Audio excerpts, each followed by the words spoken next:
اللہ رب العزت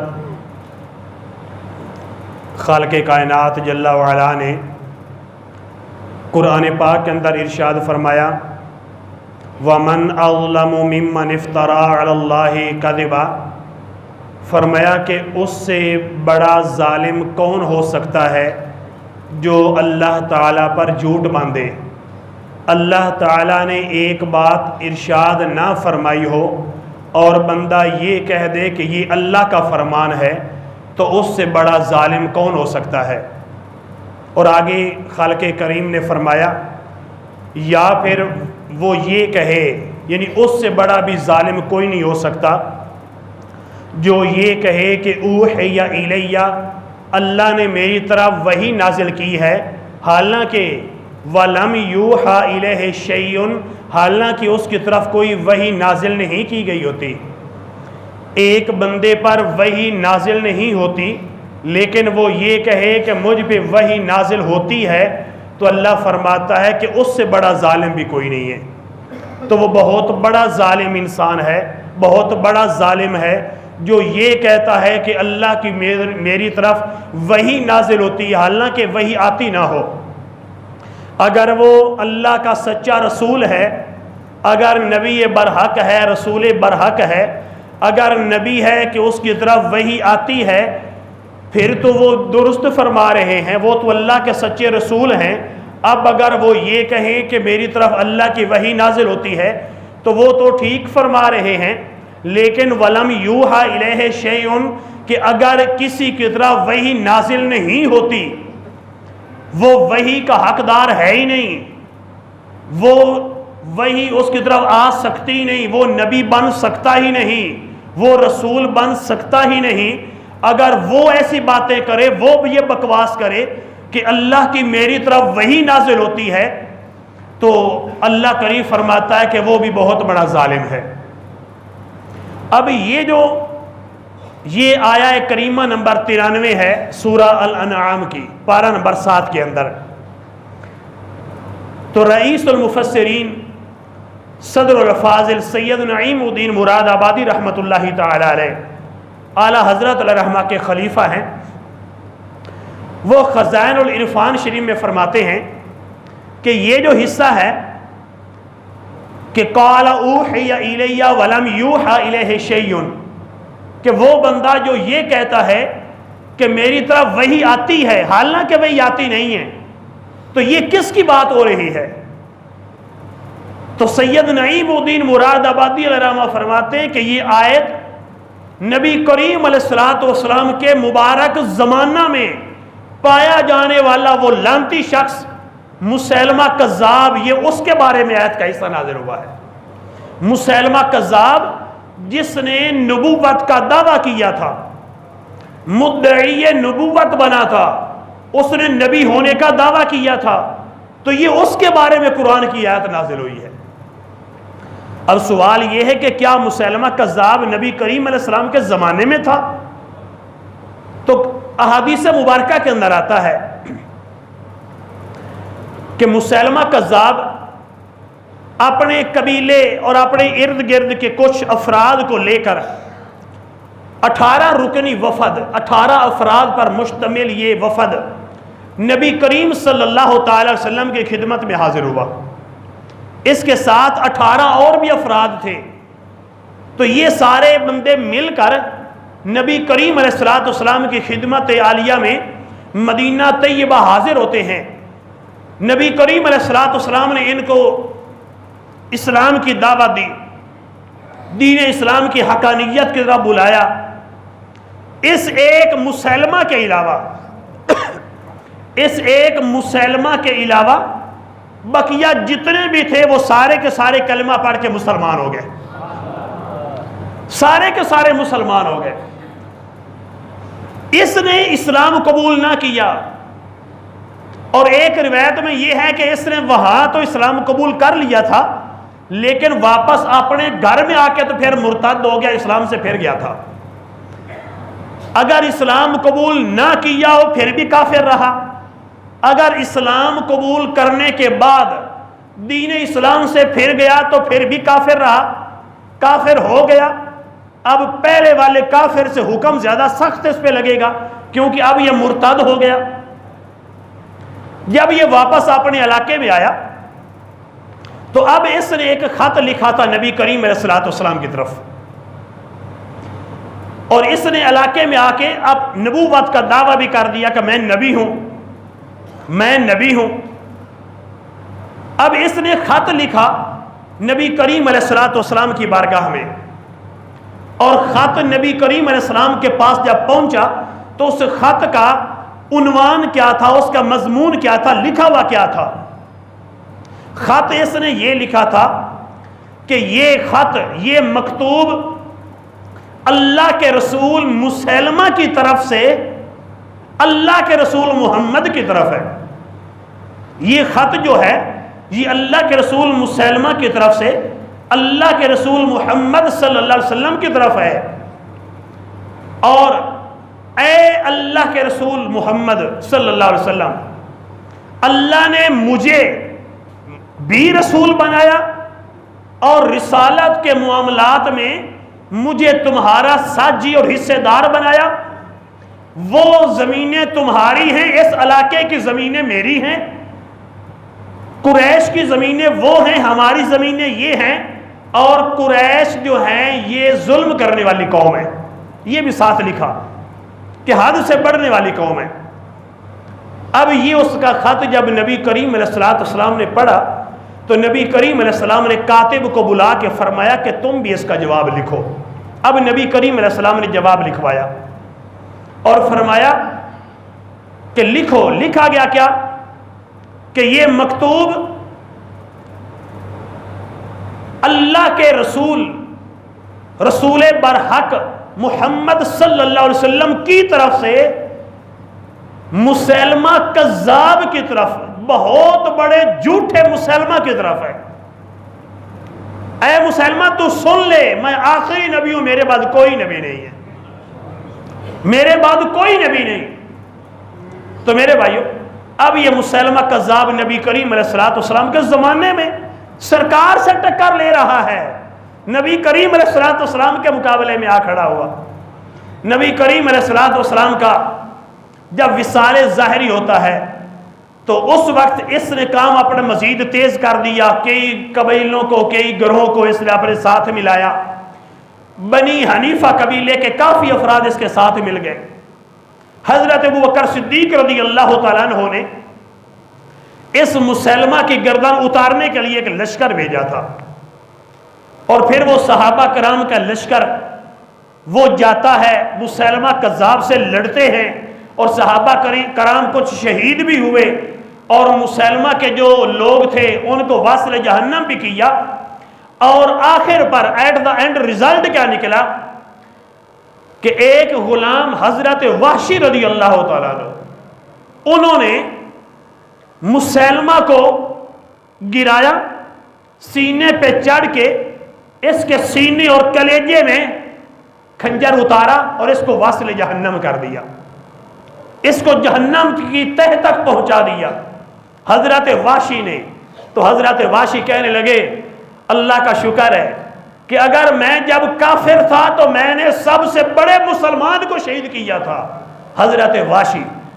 انہوں نے حضرت امیر حمزہ رضی اللہ تعالیٰ عنہ کو شہید کیا تھا، نبی کریم علیہ الصلوۃ والسلام کے چچا جان کو شہید کیا تھا، اور ہندہ کے کہنے پر ابو سفیان رضی اللہ تعالیٰ عنہ جو اس وقت مسلمان نہیں تھے، ان کی بیوی حضرت ہندہ رضی اللہ تعالیٰ عنہ جو صحابیہ بن گئی تھی، ان کے کہنے پر وہ حضرت وحشی نے حضرت امیر حمزہ کو شہید کر کے تو ان کا سینہ چیر کر کلیجہ نکالا تھا اور کلیجہ ہندہ کو دیا تھا، اور ہندہ نے اپنے دانتوں سے چبایا تھا۔ پھر وہ وقت آیا کہ جب حضرت ہندہ ابھی ہندہ تھی، مکہ فتح ہوا، ابو سفیان گھبرا گئے کہ میں نے تو اتنے بڑے بڑے ان کے خلاف کارنامے کیے ہیں تو مجھے کیسے معاف کریں گے؟ تو اسلام قبول کیا تو نبی کریم علیہ السلام نے صرف اسلام کو قبول ہی نہ فرمایا بلکہ یہ بھی فرمایا کہ آج جو ابو سفیان کے گھر میں چلا جائے گا اس کے لیے بھی امان ہے۔ اور حضرت ابو سفیان کی بیوی حضرت ہندہ اب وہ ڈر رہی تھی کہ میں نے تو نبی کریم علیہ السلام کے سب سے پیارے چچا اور اسلام کے سب سے بڑے مجاہد حضرت امیر حمزہ رضی اللہ تعالیٰ عنہ ان کو شہید کروایا، اور صرف شہید نہیں، سینہ چروایا بھی، چاک بھی کروایا اور کلیجہ نکلوایا بھی اور اپنے دانتوں سے چبایا۔ نبی کریم علیہ السلام کو بڑی تکلیف ہوئی تھی اس چیز سے، تو حضرت ہندہ سامنے آتی ہیں، حضور میں کلمہ پڑھنا چاہتی ہوں۔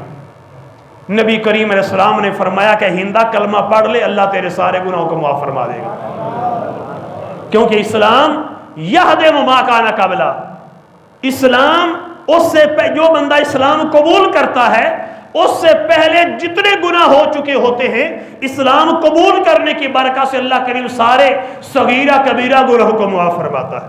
اب سب سے بڑا گناہ تو بندے کا کفر ہوتا ہے کہ بندہ حالت کفر میں رہتا ہے، تو جب اسلام بندہ قبول کرتا ہے، اللہ جب کفر کو معاف فرما دیتا ہے تو چھوٹے بڑے گناہ تو ویسے ہی اللہ کریم رحمت سے معاف فرما دیتا ہے۔ حضرت ہندہ مسلمان ہو گئی تو ایک بات نبی کریم علیہ السلام نے فرمایا کہ اے ہندہ، تو میری صحابیہ ہے، تو مسلمان ہو چکی ہے، تیرا اسلام قبول بھی کیا ہے، اللہ نے تیرے گناہوں کو بھی معاف فرمایا ہے، لیکن آج کے بعد میرے سامنے نہ آنا، کیونکہ میرے چچا امیر حمزہ مجھے بڑے پیارے تھے، آج کے بعد میرے سامنے نہ آنا۔ تو یہ کتنی محبت تھی۔ اور ادھر سے حضرت واشی جنہوں نے یہ سارا کام کیا ہے، انہوں نے اسلام قبول کیا تو نبی کریم علیہ السلام نے ان کو بھی معاف فرما دیا۔ حضرت واشی رضی اللہ تعالیٰ عنہ یہ خوش ہوتے ہیں کہ آج شکر ہے کہ جیسے میں نے اتنا بڑا جرم کیا تھا کہ حضرت امیر حمزہ جیسے عظیم صحابی کو میں نے شہید کیا، تو آج میں نے امت مسلمہ کے سب سے بڑے دشمن جو مدعی نبوت تھا، جو کذاب تھا، آج میں نے مسلمہ کذاب کو واصل جہنم کیا ہے۔ تو میں نے بہت بڑے دشمن اور بہت بڑے کافر کو بھی مارا ہے۔ تو میرے بھائیو، یوں مسلمہ کذاب کا قصہ تمام ہوا۔ تو حدیث پاک کے مطابق ایک حدیث میں ہے، نبی کریم علیہ السلام نے جو خواب کی تعبیر فرمائی تھی کہ دو کنگن آئے تھے تو وہ کنگن ٹوٹے، تو نبی کریم علیہ السلام نے تعبیر فرمائی کہ میرے بعد دو جھوٹے نبی آئیں گے جو نبوت کا دعویٰ کریں گے، تو وہ ایک مسلمہ ہے اور دوسرا اسود انسی ہے۔ یہ بخاری کی حدیث پاک ہے، ایک مسلمہ ہے اور ایک اسود انسی ہے۔ ایک حدیث میں نبی کریم علیہ السلام نے فرمایا، جس کو تاریخ دمشق کے اندر امام ابن عساکر رحمۃ اللہ تعالی علیہ انہوں نے نقل کیا، فرمایا کریم آقا علیہ السلام نے کہ میرے بعد 30 جھوٹے لوگ آئیں گے جو نبی ہونے کا دعویٰ کریں گے، حالانکہ ان میں سے کوئی نبی نہیں ہوگا، کیونکہ آخری نبی میں ہوں، لا نبی بعدی، میرے بعد کوئی نبی نہیں آئے گا، انا خاتم النبیین لا نبی بعدی، میں آخری نبی ہوں، میرے بعد کوئی نبی نہیں ہے۔ اور ایک حدیث میں 30 سے زیادہ افراد کا بھی، اور جتنا کتابوں کے اندر لکھا ہے تقریباً 70 کے قریب لوگ ہیں، 70 کے قریب لوگ ہیں جنہوں نے نبی ہونے کا دعویٰ کیا۔ نبی کریم علیہ السلام کے بعد 70 کے قریب ایسے افراد آئے امت مسلمہ میں جن لوگوں نے یہ دعویٰ کیا کہ ہم نبی ہیں۔ اب یہ نبی کریم علیہ السلام کی امت میں سے سب سے پہلا جو مدعی نبوت، جھوٹی نبوت کا دعویٰ کرنے والا تھا، وہ مسلمہ کذاب تھا۔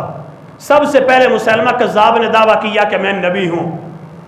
تو گویا کہ سب سے پہلا نبی کریم علیہ السلام کی ختم نبوت پر جو ڈاکہ ڈالا گیا تھا، وہ نبی کریم علیہ السلام کی زندگی میں ہی ڈالا گیا، اور صحابہ کرام کی زندگی تھی۔ تو نبی کریم علیہ السلام کا کچھ عرصے کے بعد وصال جب ہو جاتا ہے تو ابو بکر صدیق رضی اللہ تعالیٰ عنہ نے اولین جو ترجیح دی تھی، ایک تو جو زکوٰۃ کے منکر تھے ان سے زکوٰۃ کی وصولی کے لیے پیغام بھیجا، کیونکہ لوگ زکوٰۃ سے منکر ہو گئے۔ نبی کریم علیہ السلام کو زکوٰۃ دیتے تھے، جب سرکار کا وصال ہوا لوگوں نے زکوٰۃ سے انکار کر دیا۔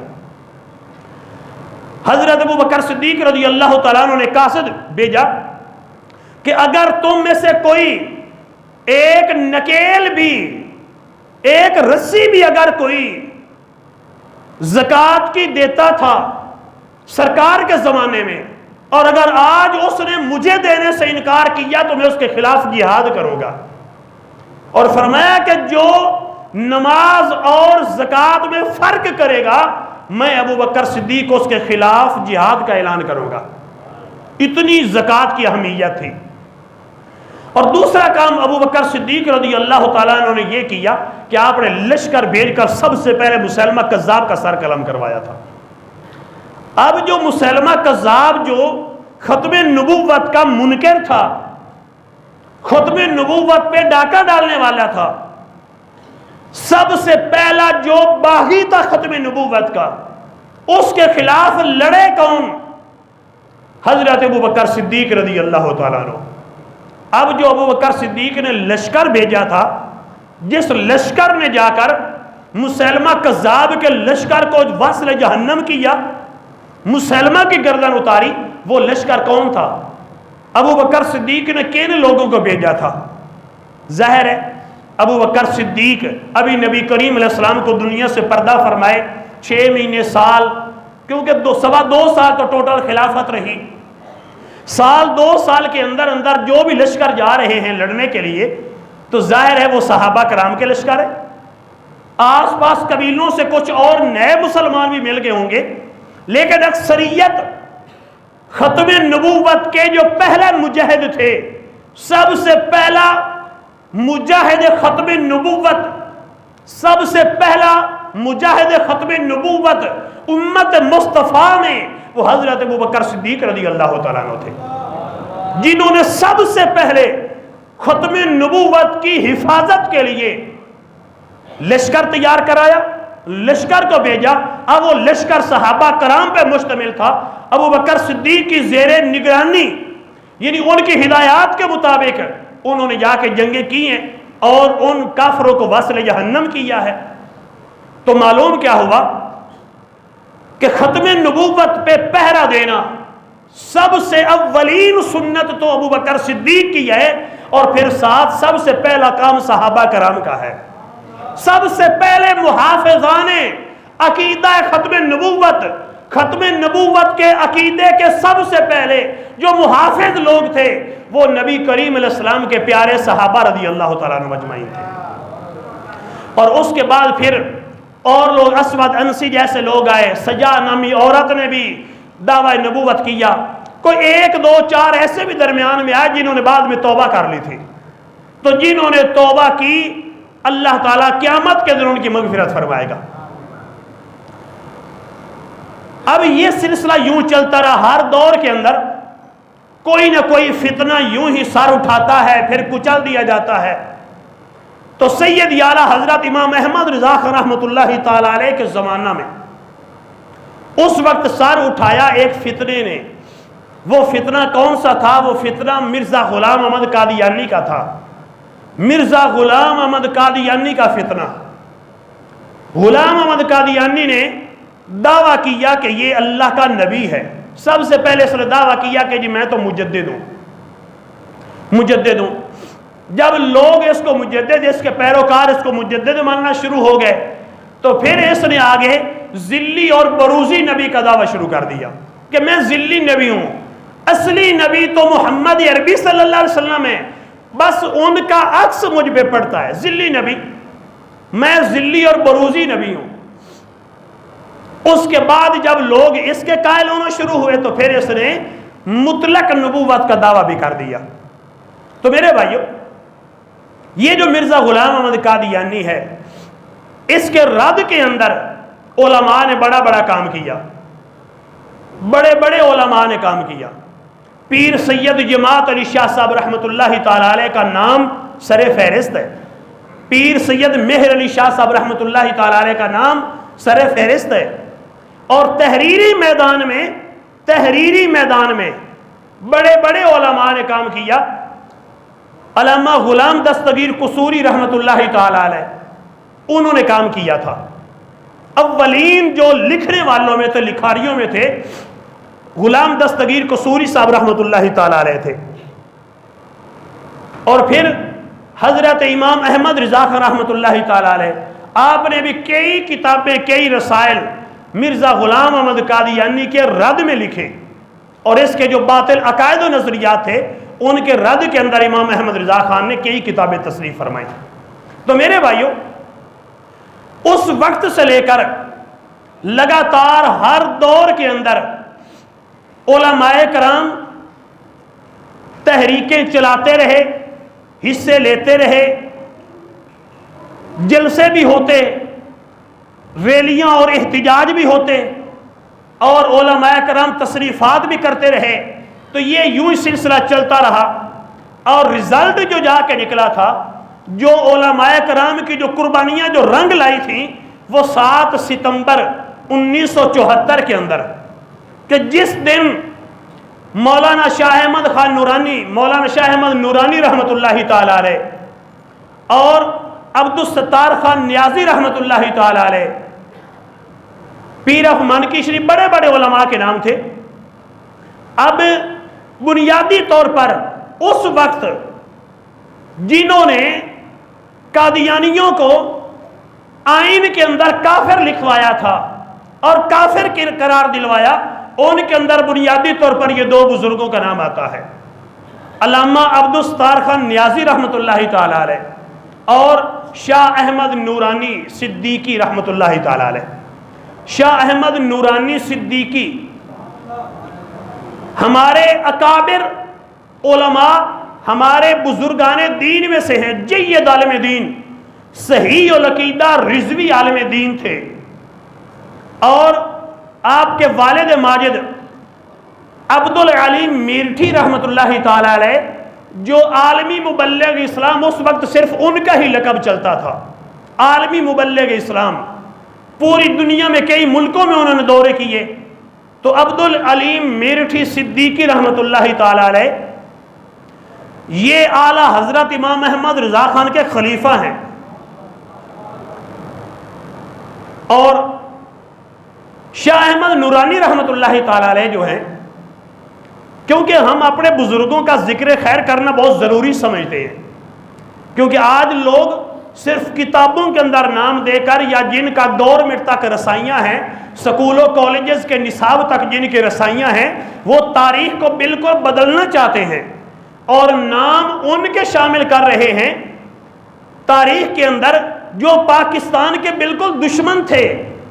اب کوئی کہے کہ جی میں کسی دیوبندی کی مخالفت کر رہا ہوں، اس موقف پر اگر میں مخالفت کروں تو میں بجا ہوں.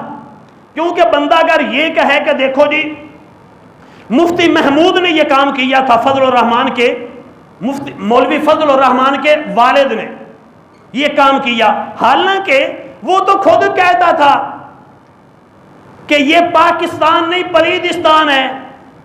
عطا اللہ شاہ بخاری جیسے لوگ کیا کہتے تھے کہ یہ قائد اعظم کوشش کرتا رہے، یہ تو پاکستان تو دور کی بات ہے، پاکستان کی پے نہیں بنا سکتے. ان کے ہی بڑے نے ابوالکلام آزاد نے کیا کہا تھا کہ یہ جو پاکستان جب بن گیا نا، اس نے کہا کہ یہ صرف نقشہ بنا ہے، ہمارے دلوں میں ابھی تک پاکستان کا وجود نہیں ہے. اور میں دعوے سے کہتا ہوں، یہ اس کے الفاظ ہے، میں دعوے اور یقین سے کہتا ہوں کہ ان قریب یہ نقشے ختم ہو جائیں، پھر ایک ملک پھر بن جائے گا، پھر ایک ملک بن جائے گا. تو وہ تو اس نظریے کے حامی تھے. قربانیاں تو ہمارے بزرگوں نے دی تھیں. 1947 کے اندر قربانیاں جن لوگوں نے دی ہیں وہ کون سے لوگ تھے؟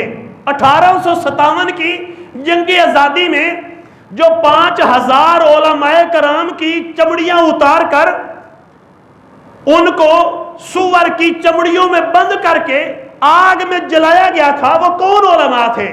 تاریخ تو پڑھیں میرے بھائیوں. ابھی آپ لوگوں نے ذرا جج کیا ہوگا، اتنی بڑی آفت آئی پاکستان پر، اتنی بڑی آزمائش، کون لوگ تھے جو خدمت کرتے رہے؟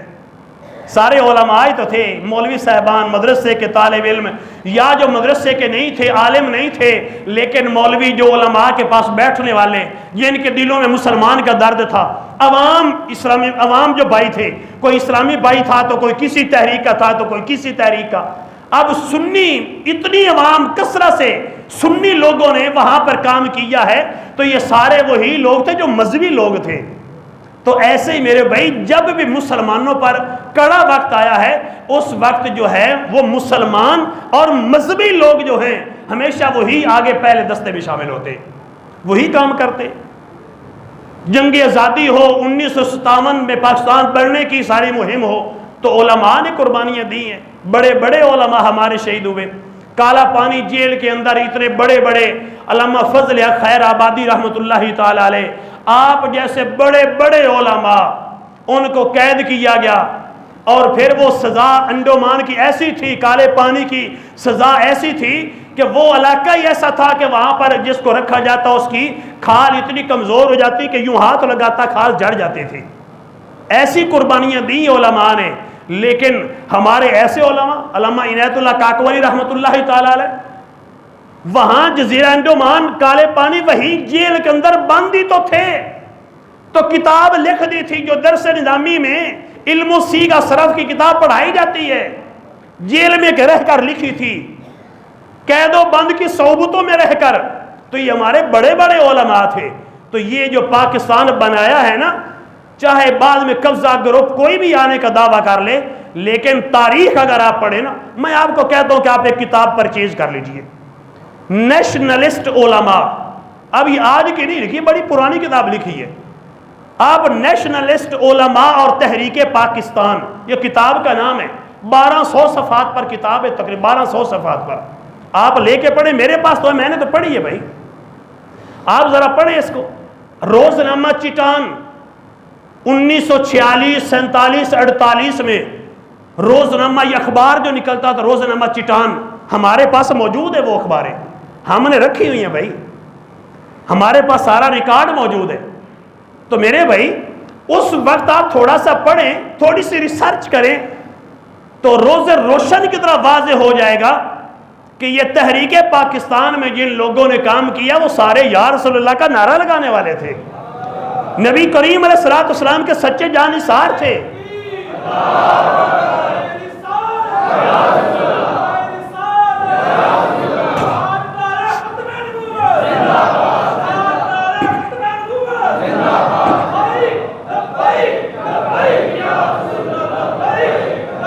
علامہ شاہ احمد نورانی صدیقی رحمۃ اللہ تعالی علیہ، یہ علامہ عبدالعلیم میرٹھی جو کہ اعلیٰ حضرت کے خلیفہ تھے، یہ ان کے صاحبزادے ہیں، اور ان کی جو شادی ہوئی تھی، علامہ شاہ احمد نورانی کی جو شادی ہوئی وہ قطب مدینہ ضیاء الدین مدنی رحمۃ اللہ تعالی علیہ، جن کا پچھلے جمعے بھی ہم نے ذکر کیا، جنہوں نے 77 سال مدینے میں گزارے، تو ان کے صاحبزادے مولانا فضل الرحمان مدنی رحمۃ اللہ تعالی علیہ، ان کی بیٹی سے شادی ہوئی۔ ان کی ولادت شاہ احمد نورانی کی کچھ روایتوں کے مطابق، یہ تاریخی باتیں ہیں نا، مدینہ پاک میں وہیں پر حفظ کیا شاہ احمد نورانی نے، زندگی ان کی وہیں پر گزری، پھر کراچی میں تشریف لائے تو ساری زندگی کرائے کے مکان میں گزار دی۔ تو جو زوجہ محترمہ کو کچھ وراثت سے مال ملا نا، تو اس سے تھوڑا سا فلیٹ خریدا تھا کراچی میں، تو اس فلیٹ میں رہتے تھے۔ تو 1974 کے اندر جب یہ قراردادیں چل رہی تھی تو اس وقت رات کے 12-1 بجے قادیانیوں کا گروپ ایک بریف کیس لے کر شاہ احمد نورانی صدیقی کے دروازے پہ دستک دیتا ہے۔ شاہ احمد نورانی علیہ رحمہ دروازہ کھولتے ہیں، وہ لوگ اندر آتے ہیں، آپ بیٹھ جاتے ٹیک لگا کے، آپ نے پاؤں یوں رکھا ہوا ہے، پاؤں ایک یوں رکھا ہے، انہوں نے بریف کیس سامنے رکھ دیا اور انہوں نے بریف کیس کھول بھی دیا۔ اس کے اندر کیا ہے؟ اس کے اندر پیسے ہیں، 1 کروڑ روپیہ۔ 1 کروڑ روپیہ اس وقت روپے کی اہمیت کتنی ہوگی 1974 میں، اس وقت کا 1 کروڑ آج کا کتنا بنے گا آپ خود اندازہ لگائیں۔ 1 کروڑ روپیہ سامنے رکھ کے کہتے ہیں کہ جی یہ آپ کے لیے ہے۔ نورانی صاحب علیہ رحمہ نے پوچھا کہ یہ کس کا صلہ ہے، کس چیز کے بدلے میں؟ کہا کہ ایک ریکویسٹ ہے آپ سے، آپ بے شک ہمیں کافر قرار دلوا دیں لیکن آئین میں لکھوائیں نہ، صرف ہمیں قانون میں لکھا نہ جائے کہ ہم غیر مسلم ہیں، آپ بشک ہمیں کافر کہیں، فتوے جاری کریں، لیکن آئین کے اندر مینشن نہیں ہونا چاہیے کہ ہم غیر مسلم ہیں۔ تو شاہ احمد نورانی نے فرمایا کہ یہ پیسے اسی کے ہیں؟ انہوں نے کہا کہ جی اسی کے ہیں۔ آپ کا پاؤں تو پہلے آگے تھا، آپ نے پاؤں بریف کیس کو لگا کے آگے دھکیل دیا، فرمایا اس کو اٹھا لو، میرا پہلے سودا ہو گیا ہے، میرا تو پہلے سودا ہو گیا ہے۔ انہوں نے کہا کہ جی ہم تو ابھی آ رہے ہیں، ابھی تو کیس چل رہے ہیں، آپ کا سودا کس سے ہوا ہے؟ تو آپ نے فرمایا کہ میرا سودا بازار مصطفیٰ میں ہو گیا ہے۔ وہ تخت سکندری پہ تھوکتے نہیں، بستر لگا ہے جن کا مدینے کی گلی میں۔ تو یہ اب کروڑ روپیہ تو لوگوں نے تو ایک ووٹ کے لیے، آج کے گدی نشینوں نے ایک ایک ووٹ کے لیے اپنے ضمیر کو بیچ دیا، اپنے ایک کار لی، اس وقت کا کروڑ ہو تو آج کا 10-12 کروڑ، یعنی گاڑی V8 سے تو زیادہ کی ویلیو اس وقت تھی نا۔ نہیں، یوں سمجھ لیں کہ V8 کی چابی نورانی صاحب کو دی جا رہی ہے، لیکن نورانی صاحب فرماتے ہیں کہ ختم نبوت کا مسئلہ ہے اور ہمارے بزرگوں کی دی ہوئی قربانیوں کا مسئلہ ہے، تو آپ نے پیسے کو ٹھکرا دیا ہے اور نبی کریم علیہ السلام کی ختم نبوت پہ پہرا دیا ہے۔ تو آج یہ بھی تو پیر ہی لوگ بنے ہیں نا، پیر لوگ بنے ہیں، گدیوں پہ بیٹھے ہیں، اور 1 کروڑ روپیہ لے کر کوئی سودے کر رہا ہے، کوئی 2-4 کروڑ 5-5 کروڑ لوگوں نے لیے اور اپنے سارے مریدوں کو پیغام بھجوایا کہ فلاں تحریک کو ووٹ دینا ہے، اور تحریک بھی اس کو ووٹ دینا ہے جو قادیانیوں کو نوازنے والی تحریک ہوتی ہے، اس کو ووٹ دینا ہے، اور چلے ہیں مدینے کی ریاستیں بنانے کے لیے اور اسلام کے دعوے کرنے کی باتیں کر رہے ہیں۔ تو میرے بھائی، ختم نبوت یہ ہمارا بنیادی قرآنی اور ایمانی ہمارا یہ فیصلہ ایک عقیدہ ہے، یہ قرآن کا فیصلہ ہے، یہ ہمارا عقیدہ قرآن سے ثابت ہے۔ خاتم النبیین اللہ کے قرآن نے نبی کریم علیہ السلام کو فرمایا ہے۔ تو شاہ احمد نورانی رحمت اللہ تعالی علیہ، یہ آپ کی کوششیں تھیں، عبدالستار خان نیازی رحمت اللہ تعالی علیہ کی کوششیں تھیں کہ 1974 7 ستمبر کو قادیانیوں کو غیر مسلم قرار دیا گیا۔ یہ اپنی عبادت گاہ کا نام مسجد نہیں رکھ سکتے، یہ سپیکر نہیں لگا سکتے، یہ علل اعلان تبلیغ بھی نہیں کر سکتے، یہ قانون کے مطابق، یہ پاکستان کے قانون میں لکھا ہے، یہ تبلیغ نہیں کر سکتے۔ ان کی اذان کی آواز بازار میں بھی نہیں جانی چاہیے۔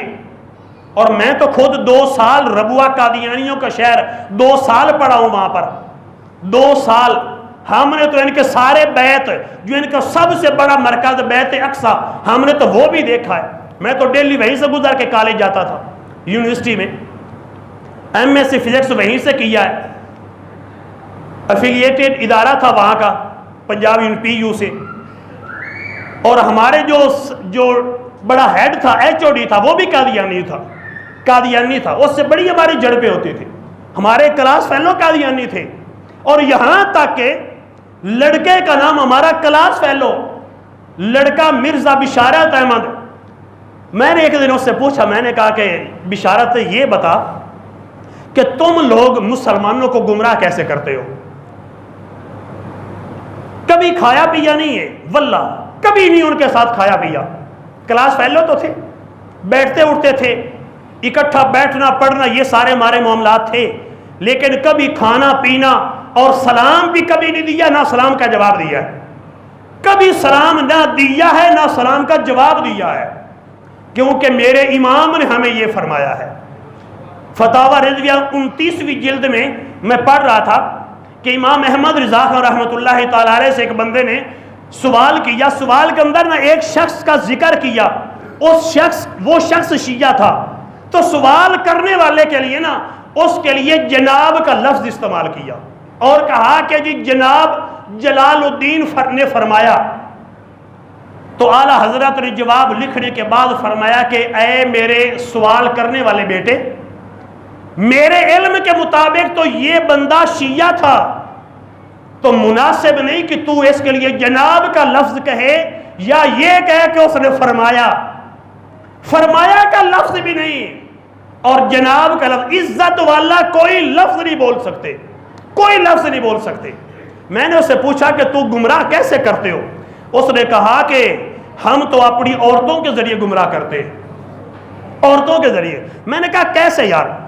کہتا ہے کہ ہم اپنی عورتوں کو، کہتا ہے کہ کیا تم نے ہماری عورتیں دیکھی؟ مجھے کہتا ہے، میں نے کہا ہاں، ہمارے ساتھ چونکہ یونیورسٹی کا ماحول تھا، لڑکیاں بھی، قادیانی لڑکیاں بھی کافی پڑھتی تھی اور ان کے بازاروں سے ان کی دکان وغیرہ گزرتے تھے، انہوں نے ہر دکان کاؤنٹر کے اوپر اس لعنتی مرزا غلام احمد قادیانی کی تصویر لگائی ہوتی ہے، ہر دکان میں کاؤنٹر کے اوپر، اور نیچے وہ قادیانی بیٹھا ہوتا، مسیح موعود لکھا ہوتا، علیہ السلام لکھا ہوتا انہوں نے۔ تو کہتا ہے کہ ہم اپنی عورتوں کے یہ تھوڑے سے پیشانی کے بال یہ ننگے رکھواتے ہیں، اور ہم دوپٹہ ناک کے اوپر نہیں رکھواتے، ہم یہ ہونٹ پہ رکھواتے ہیں، اور یہ سارا حصہ جو مین اٹریکٹیو ہوتا ہے نا، اٹریکٹ کرنے والا جو ہوتا ہے، یہ سارا حصہ ہم ان کا ننگا رکھتے ہیں۔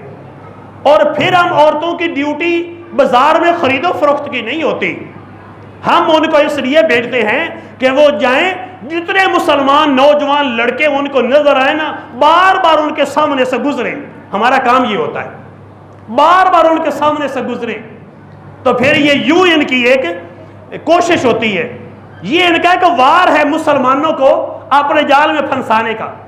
تو کہتا ہے کہ پھر جب ہم کسی کو پھنسا لیتے ہیں نا، تو پھر اس لڑکی کے ذریعے اس کو ہم اپنے بڑے مربی وغیرہ جو بھی ہوتا ہے نا، اس سے ہم ملواتے ہیں، اس کو بڑے حال میں بٹھواتے ہیں ہم۔ تو پھر کیا ہوتا ہے، پھر 4 لڑکیاں نا بے پردہ ہو کے اس کے سامنے اس کو پانی پیش کرنے کے لیے آتی ہیں، پھر کھانا پیش کرنے کے لیے آتی ہیں، یوں 3 گروپ آتے ہیں۔ اس کے بعد ہمارا وہ بڑا مذہبی لیڈر آتا ہے، وہ کہتا ہے ہاں تو نے لڑکیوں کو دیکھا تو کون سے گروپ کی لڑکی پسند آئی؟ سب سے پہلا کام وہ کہتا ہے جی پہلا، دوسرا، تیسرا، وہ اس گروپ کو بلاتا ہے اور کہتا ہے یہ وہ لڑکیاں ان میں سے پسند کر لو۔ تو موقع پر وہ شادی کہتا ہم یوں کرتے، پھر ہم بیرون ملک بھی ان کو بھیج دیتے، فورن کنٹریز میں بھیجتے، ہم جاب بھی دیتے، ہم یہ بھی کرتے وہ بھی کرتے۔ یہ ان کے ہیلے بانے مسلمانوں کو کنٹرول کرنے کے۔ اور کتنے بولے بالے مسلمان ہوتے ہیں کہ دنیا کے چند پیسے کی خاطر اپنی ایمان کو بیچ دیتے، پیسے کی خاطر۔ اور ہم نے وہاں پر قادیانیوں کو مرتے بھی دیکھا، چونکہ میں نے عرض کیا نا کہ میری ڈیلی کی ان کے گھروں کے آگے سے وہ 8-10 بازار ہیں، میں چونکہ مذہبی بندہ تھا اور میں پینٹ شرٹ میں بھی اگر جاتا تو سر پہ ٹوپی لازمی ہوتی تھی، میں کالج لائف کے اندر سے میں سبز ٹوپی پہنتا تھا لازمی پینٹ شرٹ کے اوپر۔ تو اب میں کوشش میری یہ ہوتی کہ اگر میں کبھی کسی بازار سے گزرا ہوں نا تو کبھی ان کا کوئی اور بیت دیکھو، تو مختلف ان کے بیت تقویٰ وغیرہ اس طرح ان کے نام تھے، تو میں نے دیکھنا کبھی اندر جا کے کوئی نہ تو اندر سے دیکھ لینا، یہ سارے چیزیں ان کے میں نے دیکھی۔ تو ان کے اندر 2 قسم کے گروپ ہوتے ہیں، ایک وہ لوگ ہیں قادیانی جو تنظیم کو سپورٹ کرتے ہیں، تنظیم کو سپورٹ کرتے ہیں، ماہانہ بیس پر منتھلی ڈونیٹ کرتے ہیں، جو ڈونیٹ کرتے ہیں اگر وہ مر جائیں تو ان کے مرنے کے لیے انہوں نے ایک علیحدہ قبرستان بنایا ہے جو مشہور ہے جنت کے نام سے۔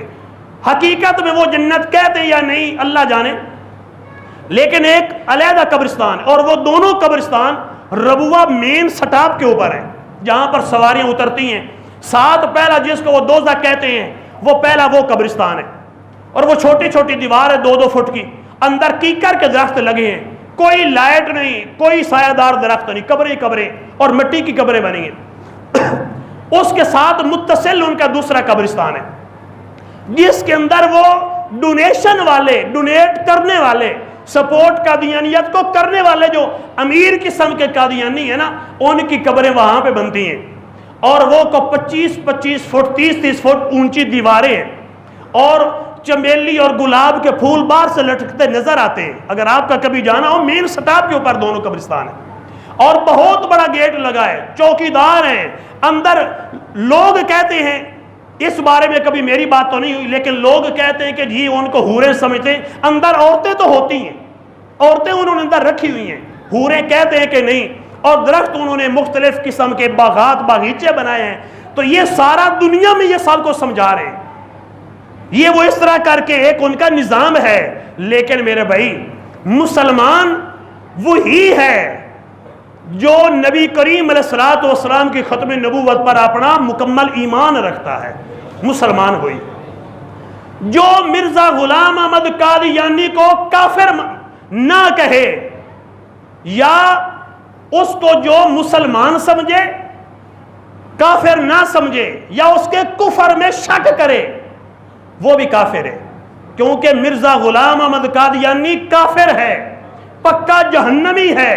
جو اس کے کفر میں شک بھی کرے گا نا، جو قادیانیوں کے کفر میں شک بھی کرے گا وہ پکا کافر ہے، چاہے ہماری مسجدوں میں بیٹھنے والا ہو یا کسی اور فرقے اور مسلک کی مسجدوں میں بیٹھنے والا ہو، کلمہ پڑھنے والا ہو، قرآن پڑھنے والا ہو، کیونکہ ختم نبوت کا عقیدہ ہمارا اساسی عقیدہ ہے، ہمارا بنیادی عقیدہ ہے۔ نبی کریم علیہ الصلوۃ والسلام سب سے آخری نبی ہے، زمانہ بھی سب سے آخری ہے۔ نبی کریم علیہ السلام کے بعد کوئی بھی نبی، ذلی نبی بھی نہیں آ سکتا، بروزی نبی بھی نہیں آ سکتا، کوئی نبی نہیں آ سکتا، کیونکہ نبی کریم علیہ الصلوۃ والسلام نے بار بار فرمایا کہ اے لوگو سن لو، انا خاتم النبیین لا نبی بعدی، اے لوگو میں آخری نبی ہوں، میں خاتم النبیین ہوں، میرے بعد کوئی نبی نہیں ہے۔ یہ نبی کریم علیہ الصلوۃ والسلام کے بار بار الفاظ تھے۔ اور ویسے بھی میرے بھائی اگر دیکھا جائے کہ نبوت بننے کے کچھ کوالٹیز ہوتی ہیں، ایک جس نے نبی ہونا ہوتا ہے اس کے اندر کوالٹیاں ہوتی ہیں۔ آپ پہلے کے سارے نبیوں کو دیکھیں، کتنے کمال کی شان والے تھے، کتنی ہیبت، رعب، دبدبہ اور کتنی جلالت تھی ان کی، اور یہ ایک ہے کہ یہ کہتا جی میں بھی نبی بن گیا ہوں اور عجیب عجیب باتیں کرتا۔ میں چاہتا ہوں کہ کچھ چیزیں آپ کو بتا دوں۔ اس نے 60 کتابیں لکھی ہیں، 60 کتابیں، 60 بکس، 60 کتابیں لکھی ہیں۔ وہ ساری کی ساری کتابیں 23 جلدوں میں 23 والیوم کے اندر پرنٹڈ ہے، روحانی خزائن کے نام سے، اور میرے پاس ہیں۔ میں نے بڑے ہیلے وسیلے کر کے منگوائی تھی، کیونکہ قادیانی ڈائریکٹ کسی مسلمان کو تو کتاب دیتا ہی نہیں ہے، دیتا ہی نہیں کتاب۔ میرا تعلق تھا میرے اپنے ایک دوست سے، ان کا تعلق ایک ہمارے چنیوٹ میں ایک دیوبندی حضرت تھے، ان سے تعلق تھا، ان کا مکتبہ تھا، ان کا قادیانی سے تعلق تھا، قادیانی اس کا آگے قادیانی مکتبے والے سے تعلق تھا۔ تو یوں 5-6 واسطوں کے ذریعے سے کتاب بڑی مشکل سے یہ پرچیز کی تھی۔ اس کتاب کے اندر جو اس نے چیزیں لکھی ہیں نا، ایک چیز تو اس نے یہ لکھی، مرزا غلام احمد قادیانی نے کہتا ہے کہ میری اللہ سے شادی ہوئی ہے، میری اللہ سے شادی ہوئی ہے، میں اللہ کی بیوی ہوں، اللہ میرا شوہر ہے، اور شوہر اور بیوی جیسے اکٹھے ہوتے ہیں، آپ سمجھ گئے ہوں گے، جیسے اکٹھے ہوتے ہیں نا تو اللہ اور میں بھی یوں اکٹھے ہوئے ہیں۔ اب کتنی بڑی توہین ہے اللہ کی۔ اور پھر کہتا ہے، اور یہ کتاب میں ہمارے پاس یہ حوالے سارے موجود ہیں، جس سے میں نے کہا نا کہ اگر ہمارے پاس 1947 کی اخباریں ہیں، اور یہ روحانی خزائن جو غلام قادیانی کی یہ کتاب ہے، یہ تیسری مرتبہ جو چھپی ہے وہ میرے پاس ہے۔ پہلی مرتبہ 1980 یا 82 کے اندر قادیان انڈیا سے چھپی، پھر 1995 میں لندن سے چھپی تھی، پھر یہ 1906 یا 7 میں چھپی تھی ادھر ربوہ سے چھپی، تو وہ تیسرا جو ایڈیشن ہے وہ میرے پاس ہے۔ اور کہتا ہے کہ مجھے اللہ کی طرف سے وحی آتی ہے، اللہ نے وعدہ کیا تھا کہ وہ ایک اپنا نبی بھیجے گا جس کا نام احمد ہوگا، جس کا ذکر توریت میں ہے۔ تو کہنے لگا وہ احمد میں ہوں۔ کسی نے کہا کہ وہ تو محمد صلی اللہ علیہ وسلم کا نام ہے، کہنے لگا نہیں وہ محمد ہے، میں احمد ہوں۔ تو آپ کہتا ہے آپ ان کی حدیثیں پڑھیں کہ محمد اور احمد دونوں کا ذکر ہے، وہ محمد ہے، میں احمد ہوں۔ اور کہتا ہے کہ جیسے محمد عربی صلی اللہ علیہ وسلم پر فرشتہ وحی لے کے آتا تھا، میرے پاس بھی فرشتہ وحی لے کے آتا ہے۔ اور کسی نے پوچھا کہ فرشتے کا نام کیا ہے، کہتا ٹی چی ٹی، کہتا ہے جو فرشتہ میرے پاس وحی لے کے آتا ہے اس فرشتے کا نام ہے ٹی چی ٹی، یہ فرشتے کا نام ہے۔ اور اس کی جو گستاخیاں ہیں، حالانکہ کانا تھا، کسی نبی میں کوئی عیب نہیں، یہ ذہن میں رکھیے۔ اگر کسی کتاب سے آپ یہ پڑھیں کہ فلان نبی کو یہ عیب تھا یا یہ وہ بیماری کسی نبی کو تھی جس سے لوگ نفرت کرتے ہوں، تو وہ جھوٹ لکھا ہوگا۔ کسی نبی میں نہ تو عیب ہو سکتا ہے، نہ ایسی بیماری نبی کو لگ سکتی ہے جس سے لوگ نفرت کرتے ہوں، یعنی وہ بیماری جس سے لوگ گھن کرتے ہوں، ایسی کوئی بیماری نبی کو نہیں ہو سکتی۔ ہمارے علماء نے لکھا، ہماری کتابوں میں کچھ ہمارے سنی علماء نے بھی کتابوں میں لکھ دیا کہ حضرت ایوب علیہ السلام کو بیماری جب لگی، بیمار تو ہوئے تھے، یہ تو ہے ہمارا عقیدہ، لیکن ہمارے سنی علماء کی کتابوں میں چیز کچھ پائی گئی، اور دوسروں نے بھی لکھا کہ حضرت ایوب علیہ السلام بیمار ہوئے تو جسم میں کیڑے پڑے، اور کیڑا جب کوئی زمین پہ گرتا تھا تو آپ اٹھا کے جسم میں رکھتے اور فرماتے کہ تیرا رزق اللہ نے یہاں لکھا ہے۔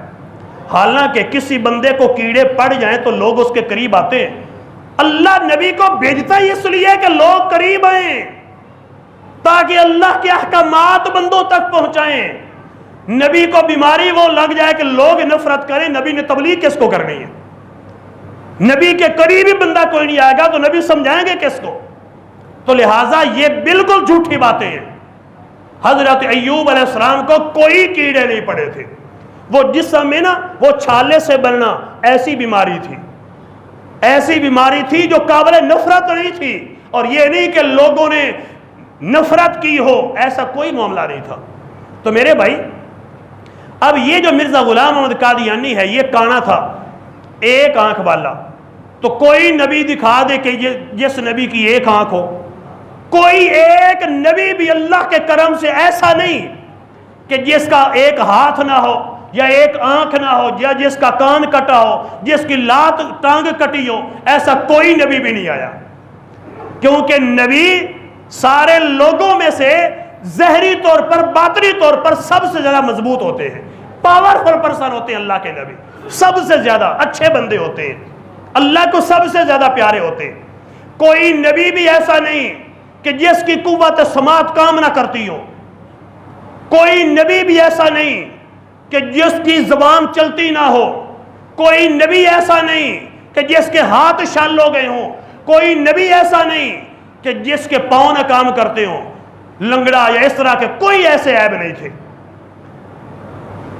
اب یہ جو مرزا غلام احمد قادیانی ہے، یہ تو تھا ہی کانا، اور یہ اس کے چاہنے والے اس کو پاکستان میں نبی متعارف کرانا چاہتے ہیں کہ پاکستان میں یہ کانا نبی چل جائے۔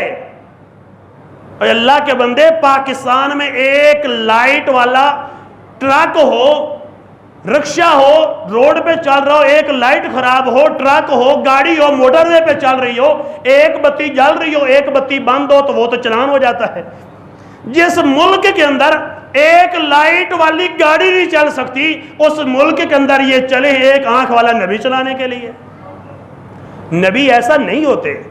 اور دوسری بات یہ کہ جتنے بھی نبی ہوئے ہیں نا، سارے نبیوں کے نام مفرد تھے، سنگولر مین کہ ایک ایک، آدم، عیسیٰ، موسیٰ، یوسف، ایوب، ہود، نوح، صالح، محمد، موسیٰ، ہارون، عیسیٰ، ایک ایک لفظ آ رہا ہے نا۔